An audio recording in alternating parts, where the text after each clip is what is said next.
अस्सलाम वालेकुम रहमतुल्लाहि व बरकातुहू। जनाब भाई दोस्तों की फरमाइश से माशाल्लाह दो बकरे लिया खूबसूरत माशाल्लाह क्वालिटी वाले बकरे ने ते सके माशाल्लाह भाई ने ते माशाल्लाह चंगे हाइट कद दे खूबसूरत चीज़ है।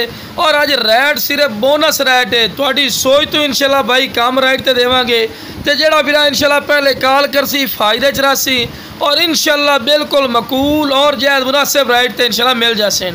तो माशाल्लाह पठोरा की कन्ना की लेंथ भी चेक कर सकते, चंगे लंबे कान चिपटे सिंगा दे और चंगी लंबिया वेलों के और माशाल्लाह खूबसूरत बरीक पशम के माशाल्लाह पठोरे न। तो लो बिरा क्लोज करके तुहानू चेक करवाने माशाल्लाह चारा खवन के शहजादे ते रेट बिल्कुल जायज़ और मकूल राइट इंशाल्लाह कोई ज़्यादा रेट नहीं।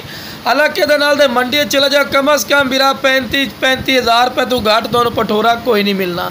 लेकिन जनाब कितना तो दे रहे हैं सिर्फ मकूल रेट जनाब, सिर्फ जनाब 27-27 हज़ार रुपया रेट जनाब, बिल्कुल मुहब्बत वाला रेट। जो बिरा फिर भी प्यार मुहब्बत कर लिसा है नहीं कि 27 हज़ार रुपये रेट लै तो फिक्स हो सी, फिर भी कुछ प्यार मुहब्बत कर सकते मुँह दो दांत और खस्सी पटोरे लो बिरा दोने बकरे चेक कर सकते हैं।